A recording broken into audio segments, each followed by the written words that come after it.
Welcome back to my channel easy English with Satyajit. Present perfect tense. ইংরেজিতে present perfect টেন্সের প্রচুর ব্যবহার রয়েছে। সো ইংরেজি শিখতে হলে প্রেজেন্ট পারফেক্ট টেন্স জানতেই হবে। এই ভিডিওতে প্রেজেন্ট পারফেক্ট টেন্স নিয়ে আলোচনা করব। যারা প্রেজেন্ট পারফেক্ট টেন্স ভালো করে বোঝোনি অথবা নতুন করে যারা টেন্স শিখছ, সম্পূর্ণ ভিডিও দেখো। জলের মতো সহজ হয়ে যাবে প্রেজেন্ট পারফেক্ট টেন্স। প্রথমে বোঝার চেষ্টা করো প্রেজেন্ট পারফেক্ট টেন্স কখন করতে হয়।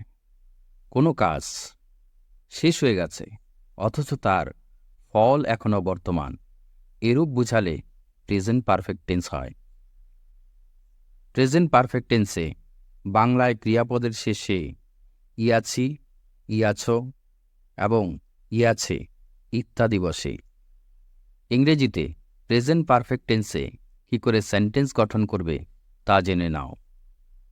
প্রথমেই আমরা সাবজেক্ট বসাবো, এরপরে হ্যাজ অথবা হ্যাভ বসবে, তারপর V3 অর্থাৎ past participle form of the verb বসাতে হবে।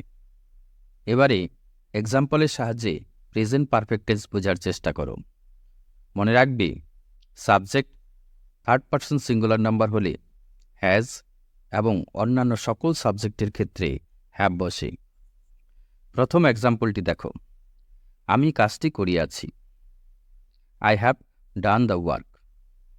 আই এখানে subject, I first person singular number, সে কারণে আইয়ের পরে হ্যাভ বসানো হয়েছে।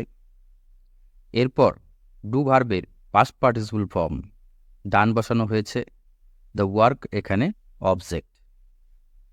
একইভাবে আমরা কাজটি করিয়াছি, we have done the work. তুমি তোমরা কাজটি করিয়াছ, you have done the work. Next, সে কাজটি করিয়াছে, হি অথবা she has done the work.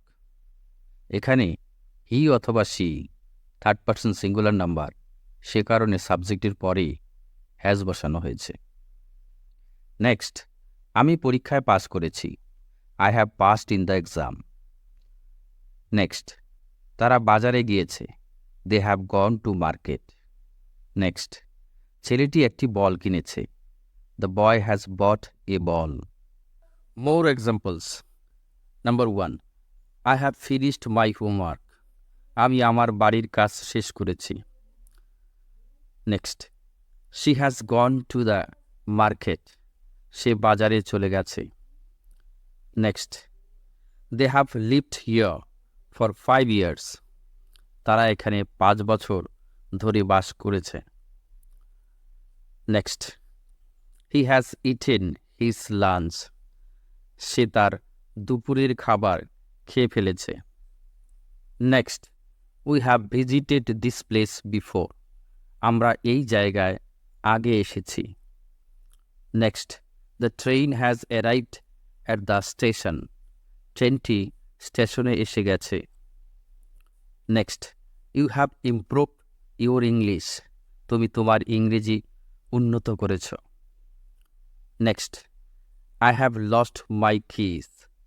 আমি আমার চাবি হারিয়ে ফেলেছি। Next, they have completed the project. তারা প্রকল্পটি সম্পন্ন করেছে। Next, she has read this book already. সে ইতিমধ্যে এই বইটি পড়ে ফেলেছে। এবারে প্রেজেন্ট পারফেক্ট টেন্সে কীভাবে অ্যাফার্মেটিভ সেন্টেন্স, নেগেটিভ সেন্টেন্স এবং ইন্টারোগেটিভ সেন্টেন্স তৈরি করতে হয় তা বোঝার চেষ্টা করো। ইতিমধ্যেই প্রেজেন্ট পারফেক্ট টেন্সের যে এক্সাম্পলগুলো দেওয়া হয়েছে প্রত্যেকটি অ্যাফার্মেটিভ অথবা পজিটিভ সেন্টেন্স। এবারে ইন্টারোগেটিভ সেন্টেন্স কী করে করবে? ইন্টারোগেটিভ সেন্টেন্স করতে হলে অক্সিলারি হ্যাভ অথবা হ্যাজ সাবজেক্টের পূর্বে বসাতে হবে, এবং নেগেটিভ সেন্টেন্স করতে হলে সাবজেক্টের পরে হ্যাভ অথবা হ্যাজ বসবে এবং এরপর নট বসাতে হবে। তোমাদের বোঝার সুবিধার্থে বিভিন্ন সাবজেক্ট অনুযায়ী অ্যাফার্মেটিভ, ইন্টারোগেটিভ এবং নেগেটিভ সেন্টেন্সের উদাহরণ দেওয়া হলো। I have eaten, have I eaten, I have not eaten, we have eaten, have we eaten, We have not eaten. You have eaten. Have you eaten? You have not eaten. They have eaten. Have they eaten? They have not eaten. He অথবা she has eaten. Has he অথবা she eaten? He অথবা she has not eaten.